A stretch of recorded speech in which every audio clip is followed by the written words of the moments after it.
je devais introduire l'atelier de cet après-midi, mais nous avons, je m'en doutais, bien devancé les questions de droit d'auteur et de propriété intellectuelle ce matin. Mais cet après-midi, nous accueillons 3 experts qui vont nous éclairer sur les formes de régulation qui existent déjà en termes de droit d'auteur, propriété intellectuelle, etc., nationale, européenne, internationale. On a parlé de l'IA Act ce matin, donc on aura sans doute l'occasion d'en reparler. Et nous aurons aussi l'occasion de discuter de tous les enjeux de découvrabilité, donc les enjeux de découvrabilité qui sont liés au fonctionnement des grandes plateformes numériques de distribution et qui utilisent aussi les intelligences artificielles. Alors, en premier, je vais donc demander à Julien Cabet de venir. Il est professeur à l'Université de Bruxelles. Il est aussi chargé de cours à l'Université de Liège. Il est directeur du Jurislab. Et il est docteur en sciences juridiques. Voilà. Merci beaucoup. Alors, est-ce que c'est déjà installé? Non. Et donc, ça va bien. Voilà, merci beaucoup. Alors, je suis très heureux d'être ici pour vous parler de quelque chose que j'aime beaucoup et que j'étudie. Attendez. De manière approfondie. Ce ne sont pas les bons slides. Et donc, voilà. Non, c'est bon, pas de souci. Pas de souci. Voilà, quelque chose que j'étudie depuis un certain temps et qui m'intéresse très fort. Et donc, c'est un parti pris ici que je me devais de prendre, puisqu'on est dans un contexte qui est très différent de celui dans lequel j'ai l'habitude de prendre la parole, c'est-à-dire plutôt des congrès scientifiques ou des congrès qui sont fournis, disons, principalement de professionnels du droit. Donc ici, je pense qu'on a une audience qui est plus variée et qui comporte évidemment beaucoup plus d'auteurs, d'autrices. Donc j'en suis très heureux parce que j'en dirai un mot à la fin. Je ne suis pas étranger, complètement étranger à ce milieu. Et donc, puisqu'on a un panel ici qui est relatif aux défis juridiques, politiques et économiques, j'ai essayé de réfléchir à l'attention des pouvoirs publics à certains éléments qui allient en fait ces 3 dimensions et qui peuvent aboutir sur potentiellement des propositions d'action dans le domaine du droit d'auteur et des droits des artistes. Alors, c'est très clair, les propositions d'action ici ne seront pas élaborées. Il nous faudra à peu près probablement un mois d'explication par Hugues Bersini de l'intelligence artificielle en tant que telle, moins du droit de la propriété intellectuelle, probablement d'un collègue économiste, pour qu'on ait les bases, pour qu'on puisse réfléchir en discutant avec les différents acteurs du terrain à ce qui pourrait être une bonne proposition. Donc c'est un travail effectivement de longue haleine qu'on viendra de mener, je pense c'est indispensable. On n'en est pas là, mais au moins on peut ici lancer des idées. Alors, nous y voilà. Donc, je travaille en fait depuis un certain temps avec les ingénieurs. Et donc, vous voyez ici en fait une petite découverte de mon espace de travail. Donc, vous voyez un bureau avec des bouquins de propriété intellectuelle. Et vous allez vite comprendre en fait ce qu'est le Jurislab, qui est donc une unité de recherche en droit de la création intellectuelle et des innovations, qui est située dans le Fab Lab de l'ULB. Et donc, l'avantage dont je dispose, c'est qu'en fait, en tant que juriste, je suis immergé dans la technique, puisque je travaille avec des physiciens, des ingénieurs, des architectes. Et l'idée, elle est en fait très simple. C'est de la même manière qu'on apprend bien une langue en immersion linguistique. Et bien moi, en tant que spécialiste de la propriété intellectuelle, pour comprendre mon objet, j'essaye de m'immerger dans la technique. Donc ça fait un petit temps que je travaille en fait sur des questions d'intelligence artificielle, notamment du coup avec des collègues de l'école polytechnique.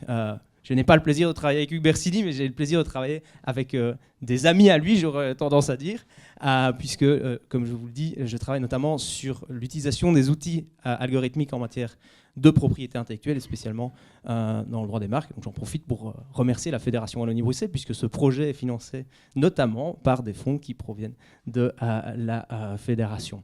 Et donc, ça fait un petit temps que je travaille avec les ingénieurs. Et alors, il y a quelques mois, j'avais donné une conférence avec un de mes doctorants qui est ingénieur, et j'avais dit il y a une différence très simple entre le juriste et l'ingénieur, c'est qu'il y en a un qui porte une cravate et pas l'autre.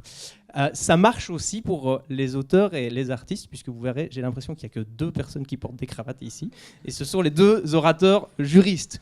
Donc, je vais donc vous entretenir de certaines réflexions que j'ai eues qui ont trait à du coup, ce mélange des différentes dimensions notamment économiques. Et commençons par là. Je me suis dit, est-ce qu'on peut poser les termes de manière simple? Alors la manière la plus simple de poser les termes économiques, c'est quand on est un juriste qui a étudié à l'ULB, c'est de retourner dans son cours d'économie politique. Donc je suis allé rechercher mon petit bouquin sur les principes de l'économie de Gregory Mankiw pour rappeler en fait une définition toute simple, qui est celle des produits substituables. Les produits substituables, ce sont des produits qui sont tels que l'augmentation du prix de l'un conduit à une augmentation de la demande de l'autre. Et donc vous voyez le lien en fait entre deux produits à travers cette définition de la substituabilité. Je pense que c'est ce dont on parle et ce dont on a parlé en fait depuis ce matin. Alors avec des accents plutôt parfois angoissés, parfois plus entre guillemets réservés quant au fait si oui ou non les artistes vont être remplacés par l'intelligence artificielle.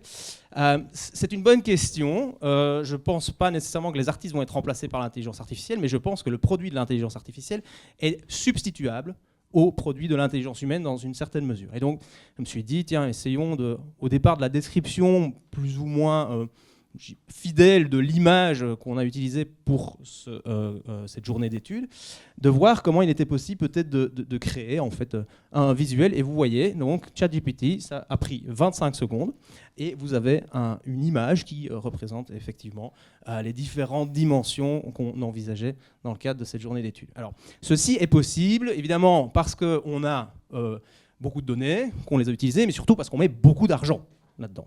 Et donc, c'est quand même une dimension qu'il ne faut pas perdre de vue. On a évoqué la question du problème de concurrence ce matin.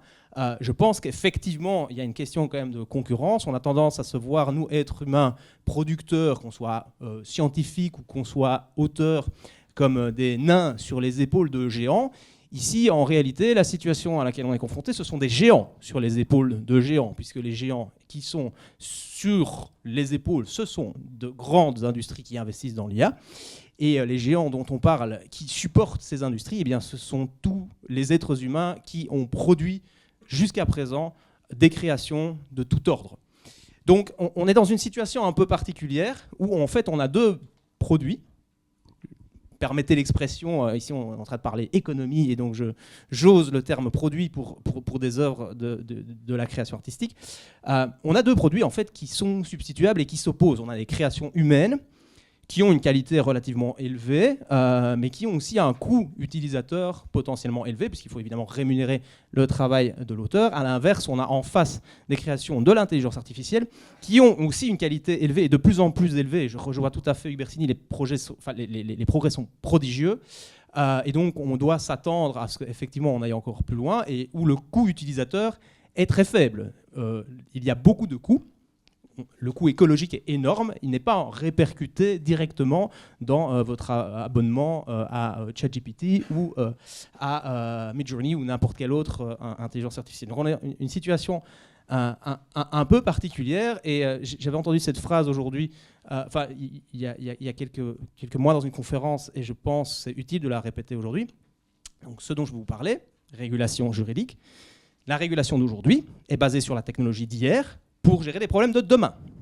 Donc c'est une situation aussi tout à fait particulière dont il faut avoir conscience, et comme je le disais, je rejoins le professeur Bersini, il faut se projeter dans une évolution de cette technologie qui va aller encore plus loin dans les progrès qu'elle nous fournit. Alors je me suis posé la question, tiens, mais finalement, est-ce que l'Observatoire des politiques culturelles a demandé à un artiste de créer l'affiche du jour? Et donc, j'ai demandé à des collègues ingénieurs qui m'ont dit non, ça c'est créé par de l'intelligence artificielle. Alors évidemment, on a un peu cherché. Et donc, on a évidemment trouvé la source de l'affiche. Et donc, voilà. Ceci est une démonstration par l'absurde pour bien montrer effectivement que ces produits potentiellement sont substituables et qu'il y aura un déplacement du marché où, là où on aurait par le passé demandé à un auteur ici graphique de réaliser une image, et bien ici on va se servir sur l'une des nombreuses plateformes qui en fournit et qui ont été générées à l'aide de l'intelligence artificielle. Voilà pour poser les termes du débat de manière très très simple, je ne suis pas économiste, mais sur la substituabilité entre le produit de l'intelligence humaine et le produit de l'intelligence artificielle. Donc la question maintenant, c'est comment est-ce qu'on aborde ça en droit d'auteur, c'est mon domaine d'expertise. Il y a trois grandes questions. En fait, il y y a beaucoup de questions, mais on peut simplifier en abordant 3 éléments finalement de l'intelligence artificielle, les inputs, les outputs, et finalement, qu'est-ce qui se passe dans cette fameuse boîte noire, donc quid des modèles en question. On va commencer, une fois n'est pas coutume, par les outputs. Il y a beaucoup de choses là dehors, et ça va continuer à évoluer. Je vous montre ici une représentation d'une création grâce à Midjourney, avec des prompts d'un monsieur Allen, ce théâtre d'opéra spatial. Si je vous le présente, c'est notamment parce qu'on a refusé de l'enregistrer au titre du droit d'auteur au US Copyright Office. Mais si je vous le présente, ce n'est pas juste pour cette raison-là, c'est surtout parce que cette œuvre a fait pas mal de bruit dans le milieu de l'art, puisqu'elle a été reconnue comme elle a gagné un prix à la Colorado State Fair dans le concours Digital Arts en 2022. Alors, cet élément-là vient évidemment au soutien en fait, de mon propos suivant lequel 2 objets peuvent être substituables. Finalement, on a évoqué la version kantienne, on a évoqué aussi la version plus contemporaine de la théorie institutionnelle de l'art de Dickey. C'est finalement l'art, c'est ce qui est reconnu comme tel par le milieu de l'art, ou si on reste dans Duchamp, sur lequel j'ai beaucoup travaillé à l'époque, ce sont les regardeurs qui font les tableaux, disait-il. Et donc, forcément, si on se place d'un point de vue économique du côté de l'utilisateur, dans une certaine mesure, il y a une substituabilité.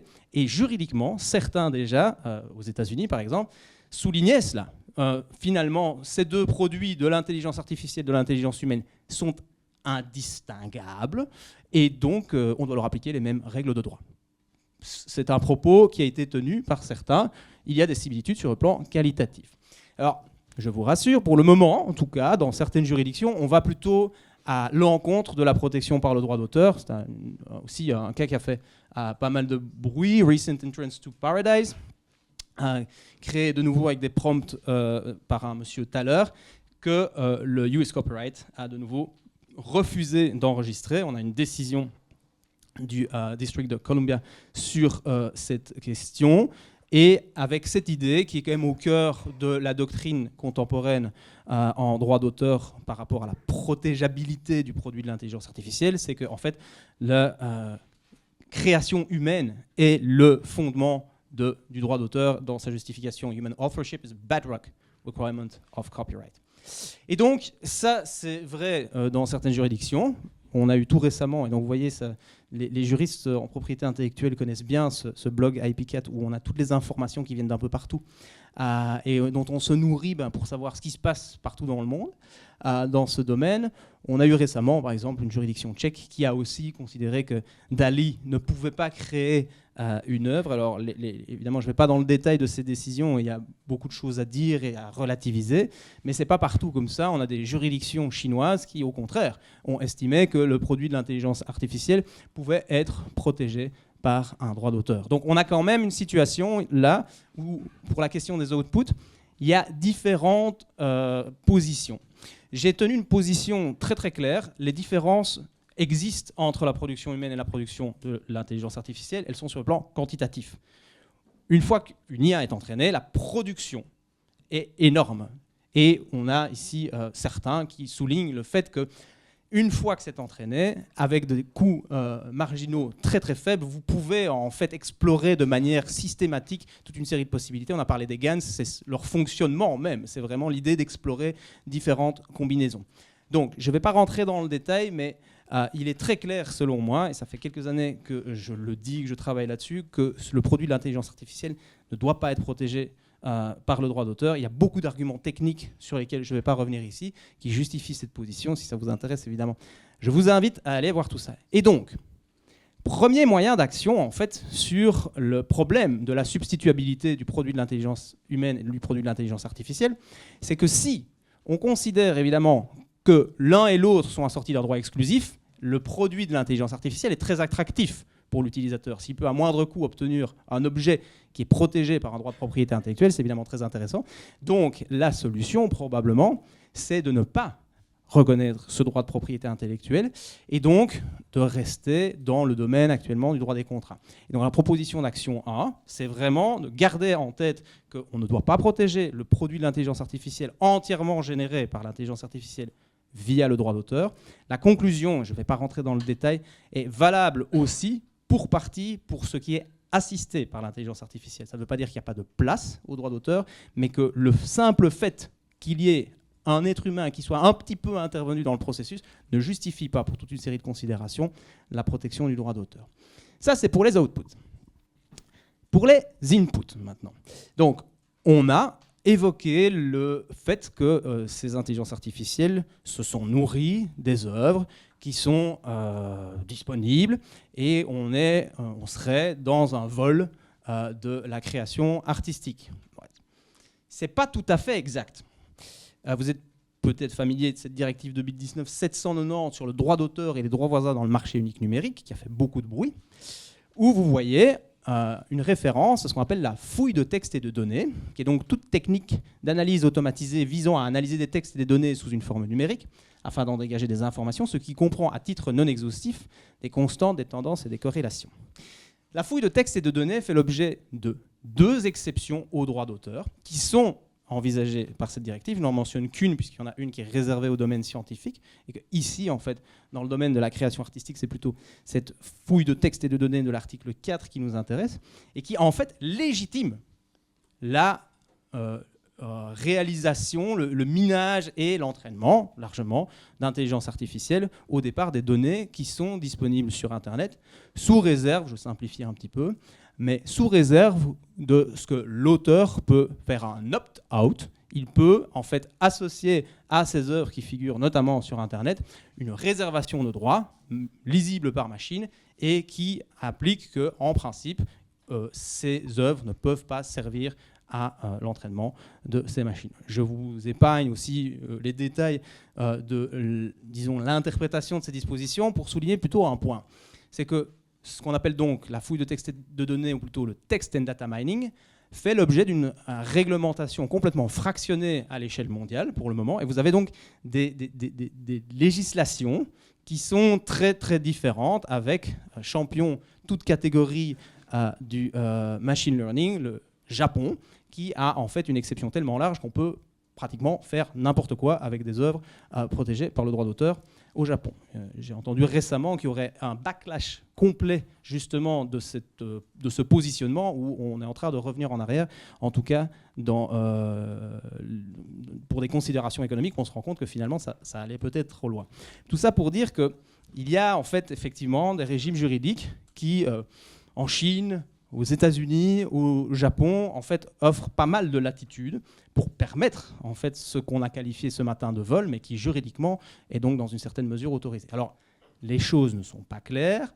On a clairement des contestations de ceci. Et vous avez aux États-Unis plusieurs auteurs qui se sont notamment groupés dans une class action à l'encontre de Stability AI et d'autres producteurs d'intelligence artificielle pour justement contester en fait ce minage et cet entraînement machine qu'ils ont réalisé sur leurs œuvres. On a une décision toute récente dans l'Union européenne, en Allemagne, qui porte sur notamment l'exception donc, de text and data mining européenne. C'est la première décision. Peut-être Yannick en dira un mot dans quelques instants. Donc, ce régime n'est pas clair. Il y a beaucoup de choses qui vont évidemment encore amener à de la réflexion. Mais ce qui m'importe ici de souligner à nouveau, c'est que si on admet que ces exceptions servent l'entraînement de ces machines, se pose quand même une question de rémunération qui a été évoquée déjà ce matin et qui juridiquement se traduit dans ce qu'on appelle le test des 3 étapes. Une exception au droit d'auteur pour pouvoir être mise sur pied suppose que 3 étapes, 3 conditions soient remplies. Il faut qu'on soit dans un cas spécial, il faut qu'il n'y ait pas d'atteinte à l'exploitation normale de l'œuvre et il faut qu'il n'y ait pas de préjudice injustifié aux intérêts légitimes du titulaire du droit. Alors on peut franchement se poser la question du fait de la substituabilité que j'ai évoquée entre la création humaine et la création de l'intelligence artificielle, si oui ou non les étapes 2 et 3, donc pas d'atteinte à l'exploitation normale de l'œuvre et pas de préjudice injustifié aux intérêts légitimes des titulaires de droit, sont remplies ou non. Alors, on a des arguments texte pour envisager que ce ne serait pas nécessairement le cas. En réalité, cette exception de l'article 4 que je vous ai évoqué est arrivée vraiment très très tardivement dans les négociations au niveau de l'Union européenne. Elle n'était pas dans la proposition initiale de la Commission européenne. Elle a été introduite au Conseil à la toute fin. Donc, ça n'a pas vraiment été discuté, ce qui veut dire que dans en fait, le texte de la directive, on n'a pas grand-chose. On voit qu'on ne devrait pas prévoir de compensation pour le text and data mining, mais ce considérant de la directive ne vise qu'en fait le text and data mining à des fins scientifiques, pas le text and data mining plus général que j'évoquais. Ce qui veut donc dire que, comme il n'y a rien à propos de ce text and data mining général, peut-être qu'on pourrait envisager de prévoir une compensation. Juridiquement aussi, c'est peut-être, voilà, je simplifie, mais peu technique, la directive dont je vous parle, en fait, modifie et complète une directive préexistante qui, directive préexistante, dispose dans ses considérants qu'il est possible pour les États membres de prévoir une compensation pour les exceptions. Ce qui veut dire que, techniquement, en droit, on pourrait se demander s'il n'est pas possible, en fait, de prévoir une compensation au titre de l'exception text and data mining à des fins générales. Et donc, vous avez ici, si on allait dans cette direction, un deuxième moyen d'action sur la substituabilité, ici plutôt au niveau du prix, puisque pour le moment, on a une création humaine au coût élevé, qui est répercutée sur l'utilisateur, face à une création d'intelligence artificielle qui, elle, parce qu'elle peut être réalisée sans rémunération pour les auteurs, forcément, se fait un moindre coût qui n'est pas répercuté sur les utilisateurs. Et donc, on pourrait avoir effectivement une rémunération qui devrait être payée en amont, qui amènerait à une répercussion, évidemment, sur le côté attractif du produit de l'intelligence artificielle. Deuxième proposition d'action, dès lors, c'est l'introduction d'un mécanisme de compensation équitable en droit belge ou en droit de l'Union européenne au titre de l'exception text and data mining, voire aller encore plus loin, l'introduction d'un droit à rémunération. La Belgique l'a fait, l'introduction d'un droit à rémunération, à propos justement de certains de ces intermédiaires qui, en fait, génèrent des profits au départ de la création protégée par le droit d'auteur. C'est un cas un peu complexe, hein. On a eu ça par rapport à des plateformes telles que YouTube ou telles que Spotify. Ces dispositions légales ont été attaquées devant la Cour constitutionnelle. La Cour constitutionnelle a rendu son arrêt la semaine passée, jeudi. L'arrêt fait 182 pages, je ne l'ai pas lu. J'ai regardé la fin. Et qu'est-ce qu'on voit à la fin ? Eh bien, on voit que la Cour constitutionnelle ne se prononce pas et réfère la quasi-totalité en fait, refile la patate chaude assez logiquement à la Cour de justice de l'Union européenne. Il y a beaucoup de questions d'interprétation du droit. Et donc, la Cour de justice a été saisie à titre préjudiciel. On va avoir besoin de quelques années encore pour savoir si ce que le législateur belge a fait sous la précédente législature tient la route juridiquement ou non. Et donc, la possibilité d'introduire un droit à rémunération reste entière. Troisième chose, les modèles. Donc, évidemment, si on essaye de rendre le produit de l'intelligence artificielle moins attractif, ça peut causer un problème. Le risque principal, c'est qu'on est en fait, si on se place de notre point de vue européen ou de notre point de vue belge, on pourrait amener en fait à inciter les producteurs de ces intelligences artificielles à en fait se priver des œuvres européennes pour construire leur modèle. Ce serait évidemment terrible. Peut-être qu'on pourrait construire des modèles de langage en français avec les œuvres canadiennes, avec des œuvres africaines, mais je ne pense pas que du coup la qualité des modèles de langage en néerlandais, par exemple, serait au rendez-vous si on se privait des œuvres européennes. Donc évidemment, on pourrait avoir un problème. Et donc s'il n'y a pas de produit en fait, de l'intelligence artificielle basée sur des œuvres européennes, si on accepte ma proposition d'action 2, ça veut dire qu'il n'y a pas de revenus complémentaires pour les auteurs. Ça veut aussi dire, du point de vue des utilisateurs, qu'il n'y a pas d'IA représentative en fait, de la culture européenne. Ce risque existe et il est accru par l'AI Act dont on a parlé tout à l'heure. Pourquoi ? Pour les raisons que je vais vous évoquer, je vais montrer dans un instant, mais gardez à l'esprit que il est plus facile de faire du text and data mining dans certaines juridictions en dehors de l'Union européenne que dans l'Union européenne. Notamment, Japan is a paradise for machine learning. Et donc, vous avez une nouvelle réglementation, l'AI Act, qui a été évoquée, qui est un règlement de l'Union européenne qui établit des règles harmonisées concernant l'intelligence artificielle. Vous avez dans cet AI Act définition, c'est très très long comme texte, vous avez notamment une définition de ce qu'est un modèle d'IA à usage général. parmi les modèles d'IA à usage général figurent les grands modèles d'IA génératifs dont nous parlons évidemment aujourd'hui. Et alors, il y a dans cette législation des obligations qui incombent aux fournisseurs de ces modèles d'IA à usage général, notamment l'obligation de mettre en place une politique visant à se conformer aux droits de l'Union européenne en matière de droits d'auteur et de droits voisins, et l'obligation de mettre à la disposition du public un résumé suffisamment détaillé du contenu utilisé pour entraîner ces IA. Ça fait partie des nouvelles obligations, on pourrait se dire c'est très très bien, sauf que ces obligations vont devoir être satisfaites par n'importe quel producteur d'IA qui veut mettre sur le marché de l'Union européenne son produit. C'est très clairement souligné. Tout fournisseur qui met un modèle d'IA à usage général sur le marché de l'Union européenne devra se conformer à ces obligations. Ce qui veut dire que si on veut éviter en fait, de devoir se conformer à ces obligations, pour des raisons techniques de droit international privé, en fait, il suffit d'entraîner ces œuvres, ces IA sur des œuvres non européennes. Je vous épargne les détails techniques, de nouveau, mais il y a donc un risque, en fait, très clair, qu'on favorise la production de ces IA non entraînées sur des œuvres européennes. Alors, là, on aurait un problème au niveau de l'offre, donc en termes de substituabilité. On aurait des IA européennes qui seraient sur le marché de l'Union européenne, entraînées avec des œuvres européennes, avec des coûts de droit d'auteur très élevés, qui devraient faire concurrence à des IA non européennes sur le marché de l'Union européenne, entraînées sur des œuvres non européennes, avec des coûts de droit d'auteur inférieurs. Donc, si on veut agir là-dessus, probablement il faut essayer de faire en sorte que ces IA, même étrangères, soient entraînées sur des œuvres européennes, d'où une proposition d'action qui est d'obliger en fait, à intégrer dans les jeux de données qui servent à l'entraînement un certain nombre d'œuvres européennes au titre de la représentativité du jeu de données. Alors ceci, à mon avis, est possible puisque dans l'AI Act, il est prévu que les données d'entraînement doivent être suffisamment représentatives et tenir compte du contexte, du cadre géographique et contextuel. Et une manière peut-être, en tout cas une source d'inspiration possible, c'est ce qui se fait déjà en fait dans le domaine du droit des médias. Par exemple, la directive sur la fourniture des services de médias audiovisuels prévoit que pour les fournisseurs de services de médias, ils doivent intégrer 30% d'œuvres européennes dans leur offre. Et donc, ça pourrait être une source d'inspiration pour aller un peu plus loin. Alors, je vous fais une conclusion familiale. Alors, d'habitude, on fait des conclusions personnelles ou individuelles. Et ici, je me suis dit, c'est l'occasion de faire une conclusion familiale.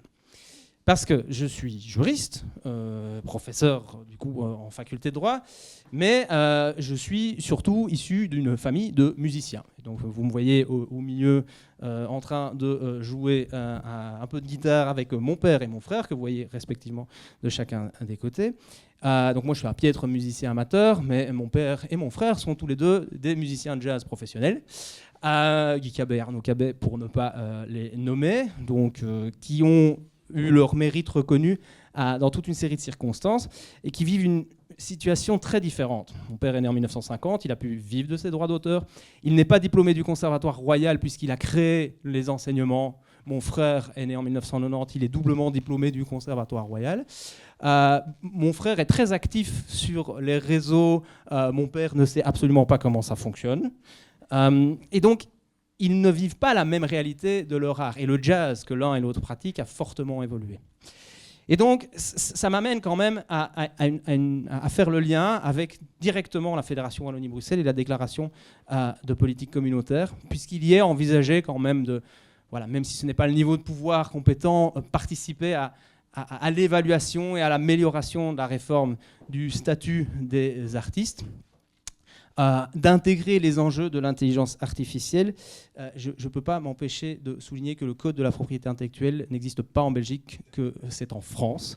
Donc voilà, juste petite mention. Je suis désolé, mais quand j'ai vu ça, je me suis dit, il faut quand même que je le dise. Donc ce n'est pas du droit belge, c'est dans le code, la propriété intellectuelle est dans le code de droit économique en Belgique. Mais donc, si mon père a pu vivre en partie de ses droits d'auteur, mon frère survit en partie grâce à son statut d'artiste. Et donc, je pense qu'on a des modèles économiques qui doivent tenir compte en réalité du fait que les œuvres se valent et ne se valent pas, dans le sens où les business, les réalités de l'exploitation des œuvres ne sont pas les mêmes pour toutes les œuvres. Et je pense qu'il y a des œuvres qui sont d'une importance culturelle certaines qui ne pourront pas être exploitées économiquement dégageant des revenus plantureux. Et je crois qu'il faut donc peut-être investiguer quand même l'idée de subsidier ce type d'œuvre, avec du coup cette idée toute simple. C'était ma dernière proposition d'action. Peut-être que le financement du statut des artistes pourrait être réalisé grâce à la compensation équitable qui serait prélevée au départ de ces fournisseurs d'intelligence artificielle. Quoi de plus normal si, sur le plan, comme je l'évoque, économique, il y a une substituabilité entre le produit de l'intelligence artificielle et le produit de l'intelligence humaine. Voilà donc, brièvement résumé, 4 propositions d'action qui sont très peu élaborées, j'en conviens, mais qui, je suis sûr, donneront du gras à moudre à nos discussions. Et comme j'ai l'occasion d'être devant vous et de parler de création artistique, je vous invite évidemment à aller découvrir le nouvel album de mon frère qui sera publié dans quelques semaines. Voilà, merci beaucoup pour votre attention. Je suis à votre disposition pour toute question.